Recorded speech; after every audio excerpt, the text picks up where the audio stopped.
want to talk to you now about how working together is one of the best ways to build heart-connected relationships with your kids.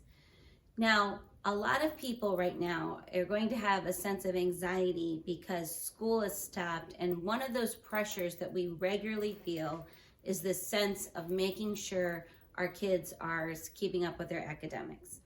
And so I know there's different degrees of this. I have college, high school, middle school, elementary, and a kindergartner right now. So I understand that there's all different degrees of this, right? About what you're worried about, what your kids are missing, or are they getting behind? So first of all, going all the way back to when I had only like 2 or 3 children, not exactly sure how many, but I know that I was at those ages I was beginning to think about teaching RW to read. And just like, back then, it's just like the same here, that there's a stress, I feel like, on early reading in the sense that somehow your kid is going to be a genius, or it's this extra leg up in life the earlier that they read.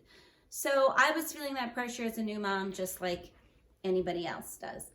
And I happened to be running a small group at the time in my house with some high school girls that from my husband's youth ministry. And the sweet girl, I don't even remember her name. She was a missionary kid who was just with us. Her parents were on furlough, so she was just with us for a short time. And I never even got to meet her mother. But this woman, this sweet girl, just changed my life in so many ways, because I was just talking about how, I was trying to teach RW to read, and I think he was 5 at the time, kindergarten age, and just saying I was stressed about that. And she said, my mom never taught us to read until we learned how to work together work for the family first. Because she wanted us to learn, first of all, that working for the family was more important than learning how to read, and to learn that reading was a privilege. Well, she just dropped that on my lap, and I was like, okay, that's mind blowing. That's fantastic. I'm going to do that. And that is what I did. So I really tried to focus on with my kids the importance of learning how to contribute as a family, doing their morning chores, or we call them morning routines, learning how to help in the kitchen, clean up the bathroom, work together, because that is a more valuable life skill even than reading. And I know that may seem shocking, really, how can you say that? I honestly believe that to be true. There are so many people, functioning adults, who, I hate to say this, but are so self-absorbed in their own individual lives that they're not able to contribute a lot, whether it be in their family or to other people or into a community, because they're so narrowly focused on what's important to them. When we prioritize teaching our children how to work, teaching our children that contributing as part of a family is even more important than you learning your individual skills, it does those things for us. It teaches them character. It teaches them that they are so important to our family. I mean, so many kids can get the idea that families and their parents are just there to serve them and serve their individual needs, as opposed to realizing that they're a contributing part of the family. Even the littlest ones. You know what it's like when a 3-year-old has a good attitude versus a temper tantrum. How does that change the dynamic of a family? It makes a huge difference. So when children learn that they can be participating in the work of the family, they are growing in character, and they're growing in these life skills that are going to serve them very, very well. And yes, we will teach them how to read as well. That's also important. I'm not trying to minimize that. It's just the priority. So I did that with my little ones. I focused on teaching them work before they learn to read. What I didn't know at the time, that there's actually a whole philosophy of education kind of based on this. I'm going to show you some old resources that I have, but some of my favorites. These are both by Raymond and Dorothy Moore, and they're very old. One's called The Successful Homeschool Family Handbook and Home Style Teaching. But again, please don't let the words homeschool overwhelm you or anything, because the principles in here are applicable to whatever kind of schooling your kids are in. But again, as I got later on in raising kids and into home education, their philosophy I found really resonated with me, and I want to explain it to you today. But basically, it was like 40% of their day should be on working, helping the family. 40% of their time should be on play, being able to play, and 20% on academics. Now, that was the model that we followed in our house, especially up until they got into the high school years. That was pretty much the model that we did. And what I want to encourage you with is that even though you might be feeling stressed that academics aren't happening as much intentionally as you'd like them to right now, the reality is most of kids today have those percentages way different, right? Most of their time, or a good chunk of their time, is spent on those academics with a lot less time being spent on helping and contributing and working for the family, and a lot of less time being spent on play, just creative play. So this is a time where you can use this opportunity that you have right now to work on some of these things, like working together as a family. Okay, no, it's not going to be easy if you haven't been doing this. And here's a newsflash, even if you have been doing this, it's not always easy. You know, our family is going through this adjustment again. I have my high schoolers home right now. I'm used to them being a lot more busy and being out of the house more than in the house. So when they come back in, it's like their individual time is getting pressed again. And I'm saying, okay, no, you're back here. We need more of your time now going to, we're all going to work on this together. We're all going to stop what we're doing right now and spend 45 minutes working on laundry.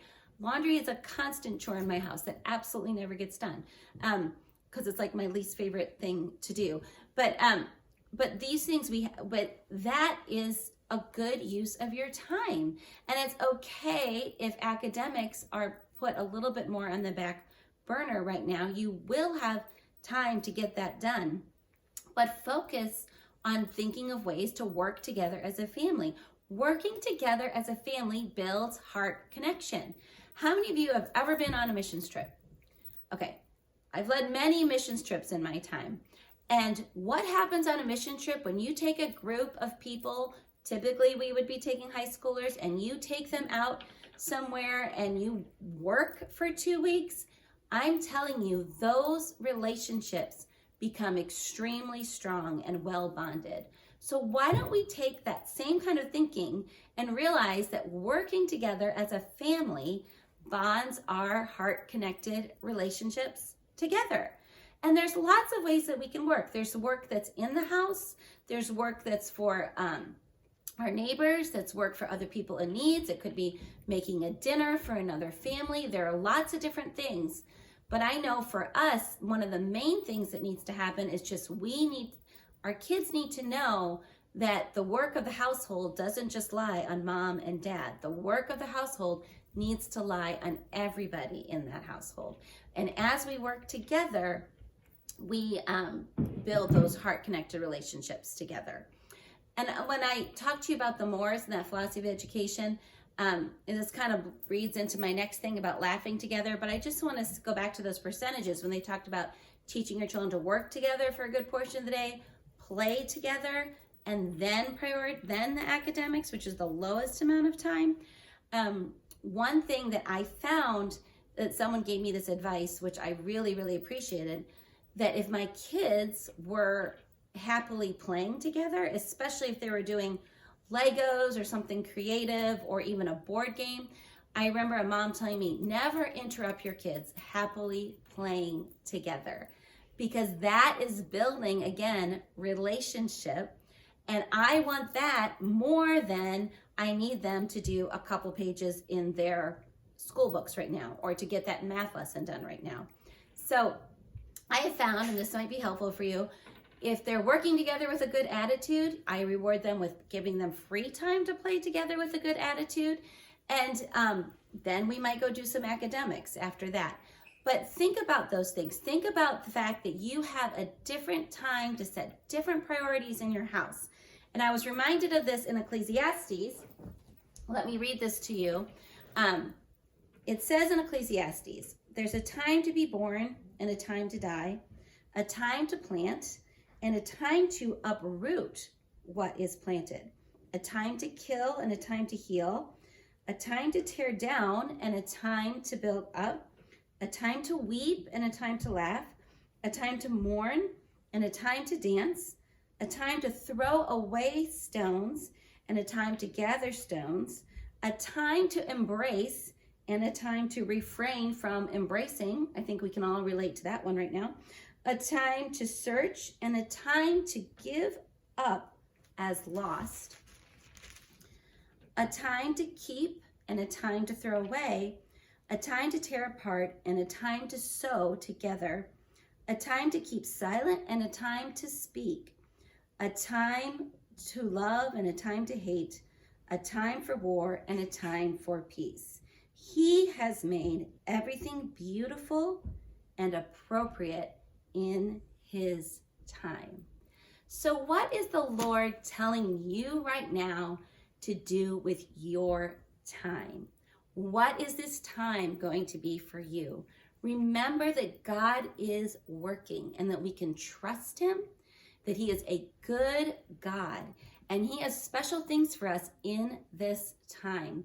So let us seek him out and let us learn, and wherever phase we're in, to work as a family together so the Lord can use that good work to bind our hearts together and also as service and glory to him.